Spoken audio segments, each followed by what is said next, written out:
Bendito Deus, Pai querido, Pai santo que estás nos céus, graças nós te damos, Pai. Estamos em tua presença, agradecidos pela vida, bendizemos a ti, Senhor, pela tua bondade, pelo teu amor. Senhor da glória, abençoa e guarda os nossos irmãos, os nossos ouvintes, a tua igreja.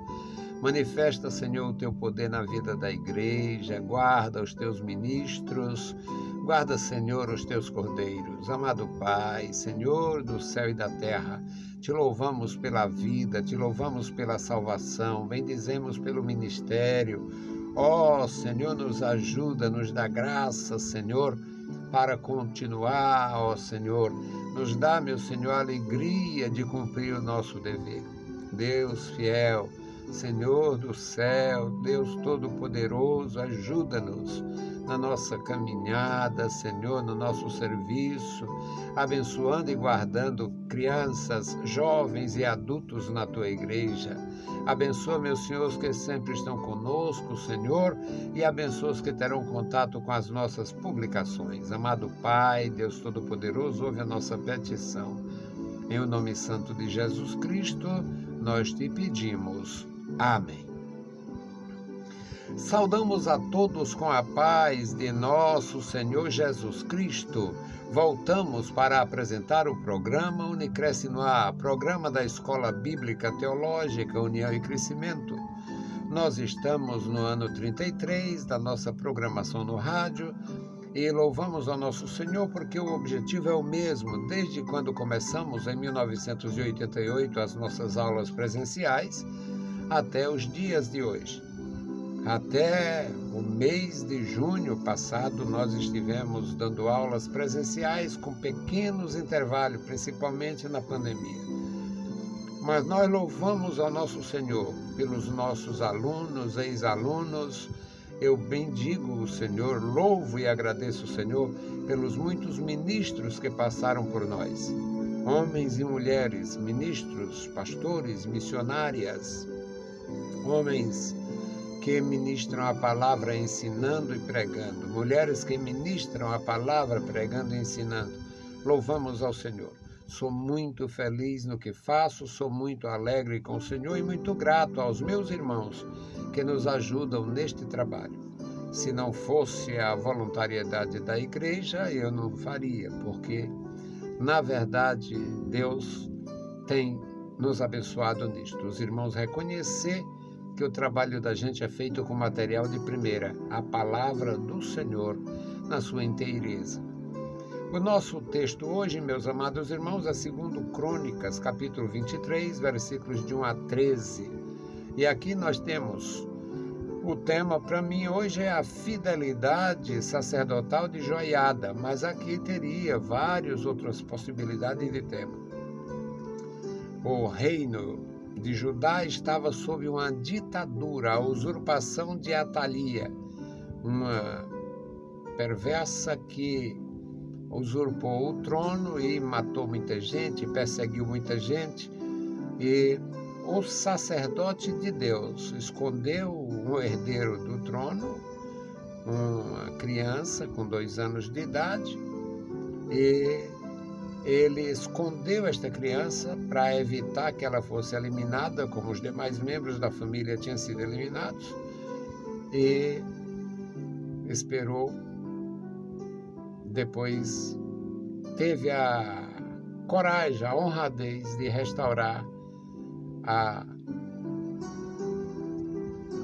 monarquia, a dinastia, com a coroação de Joás, que por sua vez se tornou, depois de algum tempo, se tornou idólatra e também foi muito mal sucedido, porque a vida é feita de escolhas e ele escolheu o pior. Nós vamos tirar proveito, e é claro, este capítulo, esses 2 capítulos, 2 Crônicas 23 e 24, nós vamos nos ater a esses 2 capítulos e trazer três mensagens a respeito de Joás, o rei infiel, a criança salva que se torna o rei infiel. Então nós vamos ler 2 Crônica 23, de 1 a 13, e aprender juntos, que esse é o meu objetivo. No 7º ano de Joiada, se animou e tomou consigo, em aliança, os chefes de Sem, e Azarias, filho de Jorão, Ismael, filho de Jonã, e Azarias, filho de Obed, e Maazéias, filho de Adaías, e Elisafete, filho de Zincre. Estes percorreram a Judá e ajuntaram os levitas de todas as cidades de Judá e os chefes dos pais de Israel e vieram para Jerusalém. E toda aquela congregação fez aliança com o rei na casa de Deus. E Joiada lhes disse: eis aqui o filho do rei reinará, como o Senhor falou a respeito dos filhos de Davi. Isto é, o que haveis de fazer: uma terça parte de vós, ou seja, dos sacerdotes e dos levitas, que entram no sábado, serão guardas das portas. E uma terça parte estará na casa do rei, e a outra terça parte à porta do fundamento. E todo o povo estará nos pátios da casa do Senhor. Porém, ninguém entre na casa do Senhor, senão os sacerdotes e os levitas que ministram. Estes entrarão, porém são santos, porque são santos, mas todo o povo fará a guarda diante do Senhor. E os levitas cercarão o rei de todos os lados, cada um com as suas armas na mão, porque qualquer que entrar na casa será morto. Porém, vós estareis com o rei quando entrar e quando sair. E fizeram os levitas tudo e todo Judá, tudo conforme o que foi ordenado pelo sacerdote Joiada. E tomou cada um dos seus homens, tanto os que entravam no sábado quanto os que saíam no sábado, porque o sacerdote Joiada não tinha despedido as turmas. Também o sacerdote Joiada deu aos capitães de Sem as lanças e os escudos e as rodelas que Davi fizera, os quais estavam na casa de Deus. E depois todo o povo, cada um com as suas armas na mão, desde o lado direito da casa até o lado esquerdo da casa, do lado do altar e da casa, ao redor do rei. Então tiraram para fora o filho do rei, e lhe puseram a coroa, e deram-lhe o testemunho, e o fizeram rei.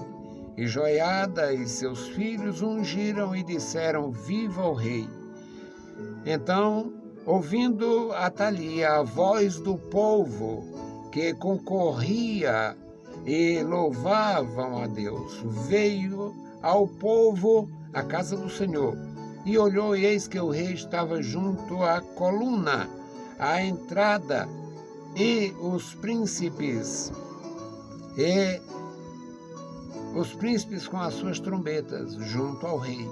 E todo o povo da terra estava alegre, e tocavam as trombetas, e também cantavam os cantores com os seus instrumentos musicais, e dirigiam o canto de louvor. Assim, Atalia rasgou as suas vestes e clamou: traição, traição. Louvado seja o Senhor. Eu tenho, meus amados irmãos, me proposto desde cedo a ler por quem não lê mais. Tem muitos irmãos que não lê porque nunca leram, e tem irmãos que não leem a Bíblia porque não têm, por incrível que pareça, e tem irmãos que não lê mais, não tem mais a visão, não ajuda mais. Mas acontece o seguinte: eu me propus a fazer isto, tenho feito isto para a glória de Deus. Então vamos orar e aprender juntos. Querido Deus, Pai Santo, Pai bondoso que está nos mais altos céus, nós te louvamos. Lemos a tua palavra, pedimos a tua bênção, a tua direção, a tua graça e queremos, meu Senhor, que tu olhes para cada um dos nossos irmãos, abençoando, guardando, dando entendimento. Querido Pai, Deus Todo-Poderoso, ouve a nossa petição. Em o nome santo de Jesus Cristo, nós te pedimos. Amém. Meus queridos irmãos, o mundo é feito por mandatários e mandados. O mundo é feito por autoridades e autoritários. O mundo é feito por cidadãos de bem e cidadãos perversos. E o que faz uma pessoa, a diferença entre um cidadão de bem e um perverso está no que ele acredita, no que ele crê, no que ele pratica. A Atalia foi uma mulher perversa, ela era da família da Jezabel. Ela era, portanto, ela tinha o poder na sua história, o poder de Tiro. O avô dela tinha sido rei de Tiro, era chamado Etibaal. O pai e a mãe reinaram, maltrataram muito o reino do norte. E ela casou-se com um rapaz, um príncipe do reino de Judá. Aí o príncipe morreu e ela usurpou o trono. Ela usurpou o trono. É uma história que a gente não tem tempo para contar, nem tem brilho contar a história da Atalia. Mas quando ela usurpou o trono, ela tomou a iniciativa, como qualquer ditador, como qualquer perverso, ela tomou a iniciativa de matar os herdeiros legítimos, os herdeiros do trono. Portanto, ela acabaria com aquela dinastia. Foi o propósito dela. Mas existia um sacerdote fiel. O sacerdote era genro dela, por incrível que pareça. Ele casou-se com uma filha dela antes dela mostrar o seu lado usurpador. O poder sempre teve dificuldade. O ser humano nunca foi muito hábil para lidar com o poder, com a riqueza, principalmente com a autoridade. Um rei, uma rainha, nunca foram muito hábeis nisto. A maioria cometeram injustiças, iniquidades, maldades, fizeram muitos males. Basta lembrar o que o Saul tentou fazer com Davi. Basta lembrar o que Davi fez com Urias. O Saul fez com centenas. Basta lembrar o que Salomão fez, escravizando pessoas. Basta lembrar isto. O ser humano nunca foi muito hábil para lidar com o poder de uma forma humilde. O poder e a humildade nem sempre andaram juntos.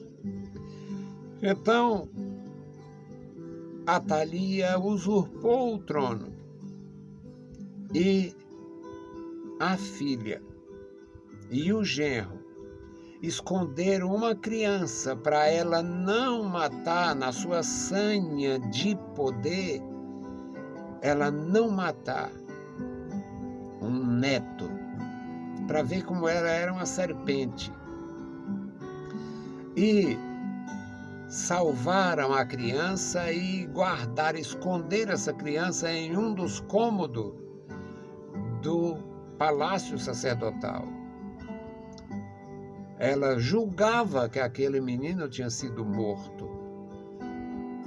Ela julgava porque houve uma carnificina.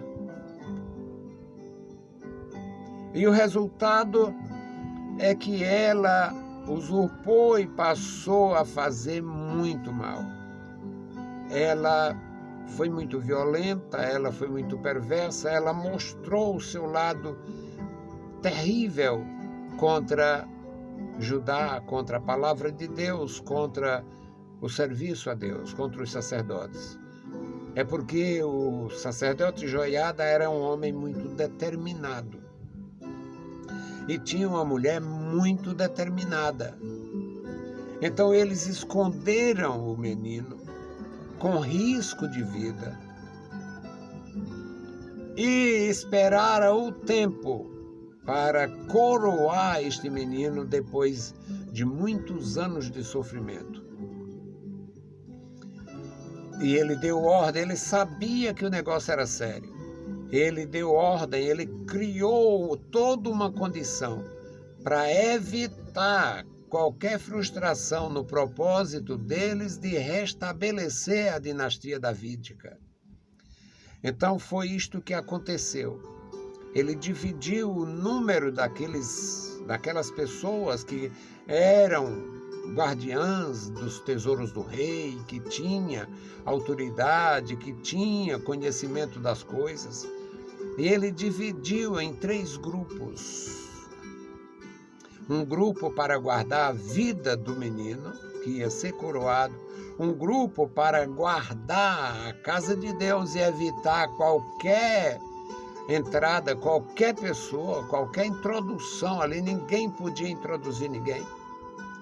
E outro grupo estaria preparado para enfrentar quando ela se manifestasse.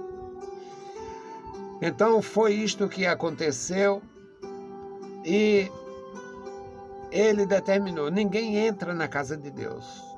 Tudo tem um tempo. Hoje não é dia de entrar na casa de Deus. Só quando a gente ordenar, ou seja, só depois da vitória assegurada. Só quem vai entrar na casa de Deus são os sacerdotes. Só os levitas que ministram. Estes vão entrar porque estão santificados. Já tinha havido uma preparação, já tinha havido uma disposição entre eles para se purificarem, a purificação ritual para poder entrar no lugar santo. E ele diz: os levitas cercarão o rei de todos os lados. Tem que proteger o menino.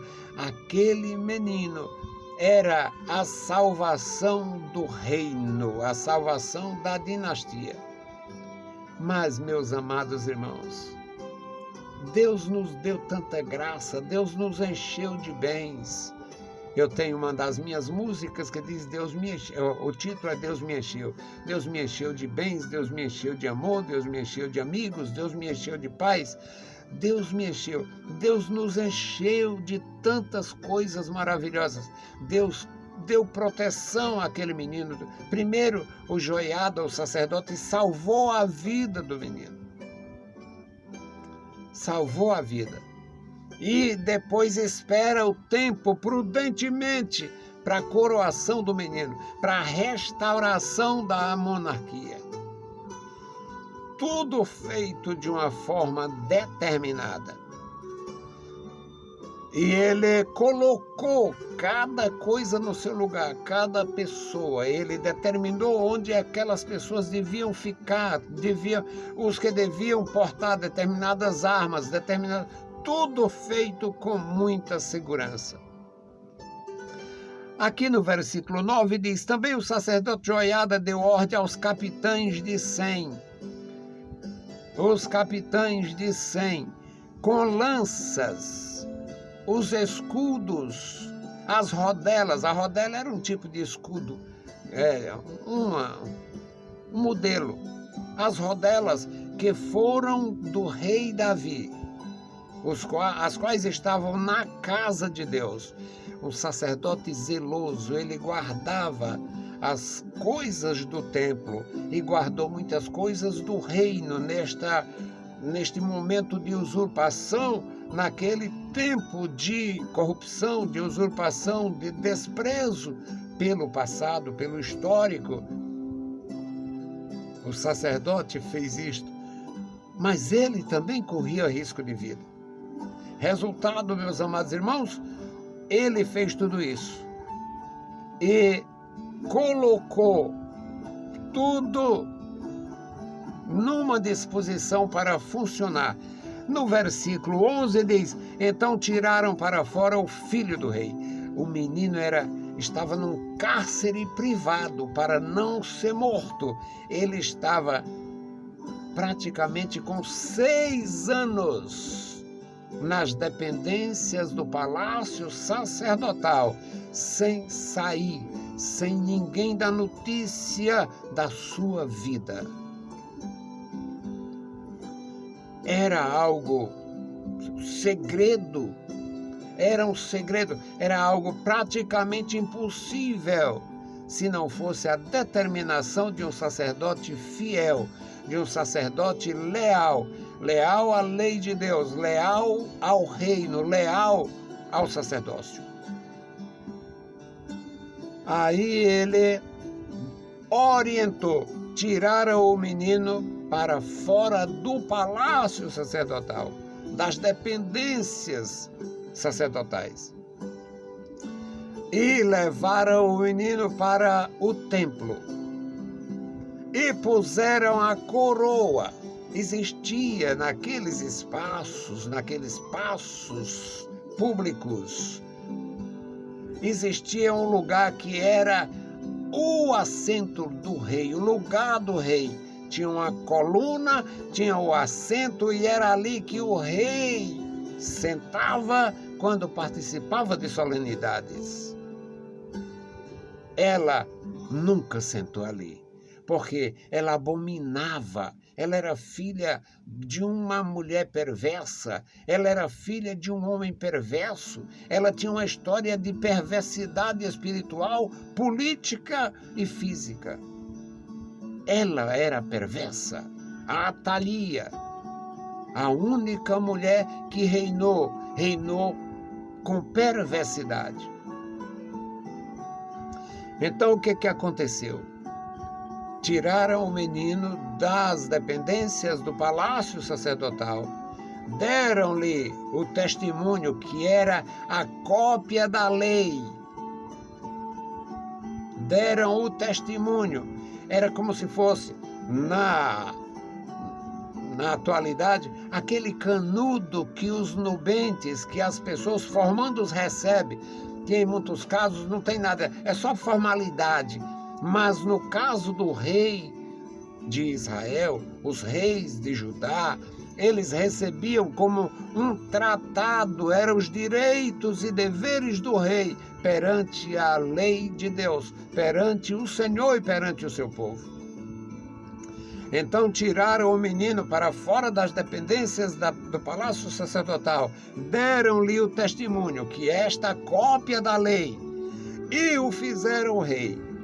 E Joiada e seus filhos, os sacerdotes, os outros sacerdotes, o fizeram rei, ungiram e proclamaram: viva o rei! E ela ouviu, de onde ela estava, ela ouviu. Ela não sabia que estava tão perto dela uma criança que foi poupada da sua tirania e estava chegando o dia da sua própria morte. Então, ela ouviu o clamor, ela ouviu a exaltação, a proclamação do rei. Ela correu, mas o sacerdote tinha dado ordem: ela não pode entrar, não pode entrar, e ela não pode ser morta aqui. Então, ela correu quando ouviu, passando pelo meio do povo, e veio à casa do Senhor. Olhou de longe, porque não podia entrar, e ela viu que o rei estava junto à coluna, o lugar onde o rei costumava ficar nos dias de solenidade, no dia da coroação e nos dias que ele era participante de solenidades. E ela, quando chegou, que viu, os príncipes estavam com suas trombetas junto ao rei, todo o povo alegre porque estava sendo restaurada a monarquia da casa de Davi, cumprindo assim os propósitos de Deus, a promessa de Deus, que não faltaria sucessor a Davi. Meus queridos, o nosso Deus, com a sua obra gloriosa, a grande obra de Deus, a divina obra de Deus, em muitos casos é feita pelas mãos humanas. Que nós possamos trabalhar, que nós possamos fazer, defender a sã doutrina, defender a igreja do nosso Senhor Jesus Cristo, defender o santo ministério, não nos deixar intimidar nem vencer. O Joiada, o fiel sacerdote, salvou a monarquia. Deus teria outros meios? Teria. Deus faz milagres, Deus opera, Deus faz as coisas acontecerem. Deus usaria meios outros. Mas o propósito divino foi usar Joiada, um sacerdote fiel na casa de Deus, na presença de Deus, zelando pelo povo de Deus. E quando ela ouviu tudo aquilo, ela correu, chegou e viu, e a sua única reação foi dizer: fui traída. Mas ela havia traído o filho, a memória do filho falecido. Havia traído e eliminado seus próprios netos. Só escapou aquele por causa de Joiada. Então, meus irmãos, o ser humano sempre foi e é e será capaz de fazer o mal, mas também é através do ser humano que Deus tem feito maravilhas. Vamos continuar servindo a Deus, amando o Senhor e amando ao próximo. Vamos orar, interceder pela igreja e pelo santo ministério da igreja do Senhor Jesus em toda a terra. Bendito Deus. Pai Santo, Pai querido que está nos mais altos céus, nós te louvamos, bendizemos, agradecemos pela vida, pela salvação, pela tua bondade, pela tua graça. Abençoa, meu Senhor, toda a tua igreja em toda a terra, manifesta o teu poder, usa os teus servos, os teus ungidos, faz maravilhas na vida da igreja, guarda, meu Senhor, o santo ministério da igreja, o sacerdócio santo, o povo adquirido, o sacerdócio real. Guarda a tua igreja, manifesta o teu poder, meu Senhor, em nossos corações. Em nome de Jesus Cristo, nós te pedimos. Amém. Saudamos a todos com a paz de nosso Senhor Jesus Cristo. Se o Senhor permitir, a gente volta. Deus os abençoe. Leiam a Bíblia Sagrada e a graça de nosso Salvador repouse sobre vós. Amém.